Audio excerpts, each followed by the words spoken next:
In this video, I'm going to be explaining 8 things that I've done to improve my face and neck and jawline like crazy, especially over the past 2 years. Now, some of these tips you might be familiar with, though there's 3 at the end that are very rarely talked about, and these are what I've done that have helped me like crazy. But the first one, and perhaps the most obvious one, is to just start exercising. Literally, whether it's sports, weightlifting, you're going to literally have your body fat decrease. And once that happens, the chubbiness from your face and your neck and your jawline is gonna just like transform entirely, and it's not even gonna be there, or at least obviously much less so. Like it might be genetics that you have a round face. Like for example, for me, I have plenty of relatives that have round faces, so I couldn't just be like, oh, it's genetics. But I decided to actually do something about it, and this was what I've done. Literally, just start exercising. Just whether, again, like I said, weightlifting, sports, calisthenics, you're gonna find a form of exercise that for sure should suit you. Whether it's 15 minutes, whether it's 1 hour, you're gonna just start exercising, especially daily if you can, and you're gonna see crazy improvements. Okay, so these four in the coming tips, so tips number 2 to 5, are a bit more well known in the sphere of self improvement, but these are still extremely important. The second tip for this video is to mew.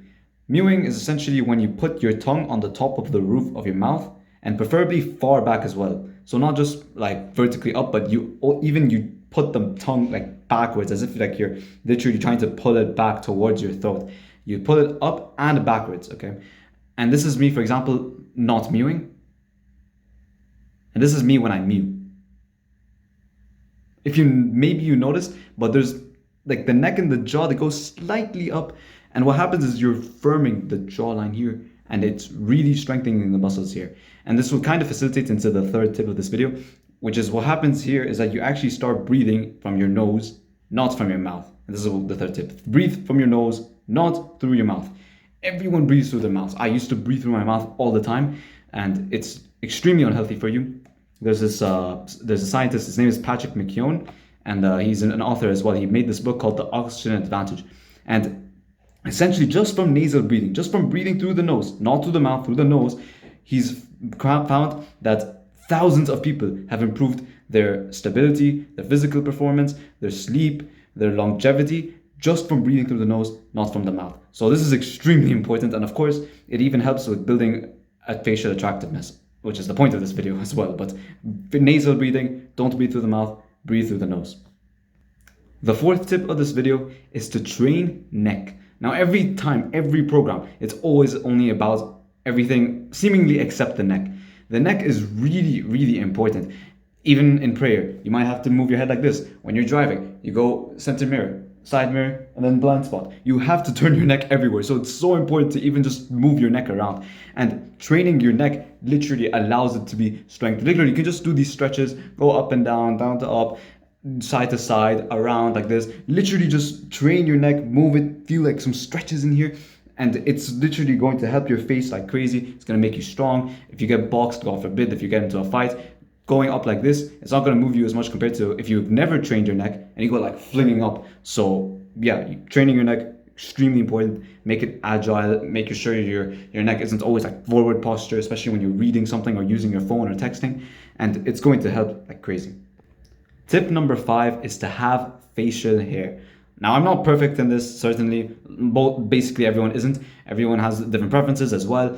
But for me personally, I like to have my beard. I don't like being clean shaven at all. I actually like having, some facial hair, even if it's pretty stubbly, and if it's not that even. But for sure, facial hair, it's a must for literally like most men. Maybe some men, like depending on your age or your genetics, like maybe you look better without. But personally, I'd 100% advocate for everyone, especially if you're late teens, 20s onwards. You have to have at least some facial hair. Like it's just a must.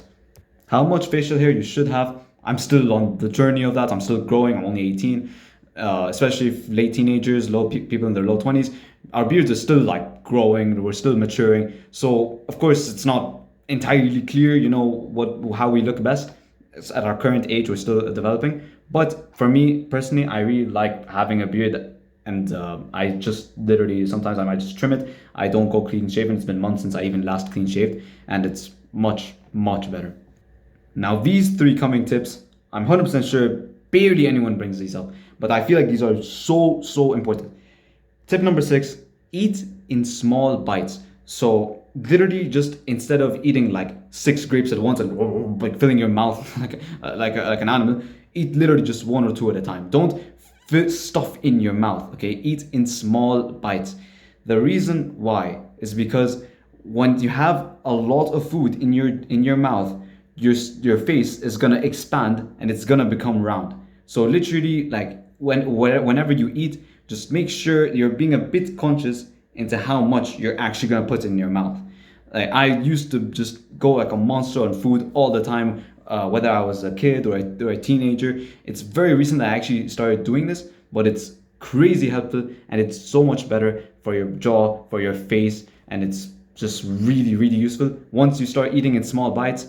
And you're actually gonna like the food a little bit better, which will relate to another tip I'm gonna say here. You're gonna actually like eating more as well. Like the taste will just exponentially compound. So definitely eat in small bites. The seventh tip of this video is to eat hard food, not soft food, hard food. I got braces one time. I actually got it twice, by the way. Once in fourth grade and once again in seventh grade because my teeth were horrible. In fourth grade, though, my first time I got braces, I could not eat white bread and liquid cheese. Okay, white bread and rolled up with liquid cheese inside it. After I got braces, I couldn't eat it at all. My teeth were in pain. I was in so much pain. And the reason why was, and now it makes so much more sense, is because I always ate soft food, donuts, yogurt, nothing that actually challenged my jaw. Of course, like junk food, other junk food, fast food, McDonald's. So like these foods have literally been softening our faces and weakening our facial muscles. It's garbage for us, actually garbage. So literally just try to have some hard food, like maybe an apple instead of a strawberry, just something that will make sure that your muscles here are getting trained up. Because if you're always eating soft food, it's gonna hurt to eat hard food maybe, and it's gonna be horrible looking for your face too. So at least just one hard food every day. The last tip of this video is to eat slowly. This might be a bit more personal tip, but this is a story time. I'll give a story time as well for this one. I remember in senior year, I was with my university counselor, and I bragged that, along with like some other classmates of mine, I bragged that, oh, I'm gonna finish an entire huge margarita pizza, stuffed crust from Pizza Hut in 5 minutes. And they're like, bro, what? Like, you're crazy. Don't do this. What's wrong with you? And I was like, no. I'll challenge you guys. So I literally ordered a large stuffed crust margarita pizza from Pizza Hut to my house, and I recorded myself trying to eat it entirely, all like 8 slices, like each slice like 300 calories. It's like a full day meal. And then I took 8.5 minutes, or 8 minutes and 37 seconds. And my jaw halfway through the pizza, and I was eating like so fast, right? Especially like the first 2 or 3 slices. I was eating so fast. I think I finished the first slice in 1 minute. So literally, and it ruined my jaw. Like my teeth, like my face, just moving up and down so much. It hurt crazy. Literally just for a video and a stupid challenge that I brought on myself. So please, for the love of God, eat slowly. You'll enjoy your food much more. You'll prevent yourself from overeating. It's gonna, keep your face not weakened and not tired, whether it's talking, eating, drinking. So definitely eat slowly. And again, like I said, in small bites. They kind of go hand in hand, honestly. Just literally, you will enjoy your food so much more. And yeah, that's it for this video. I hope you made some use out of it.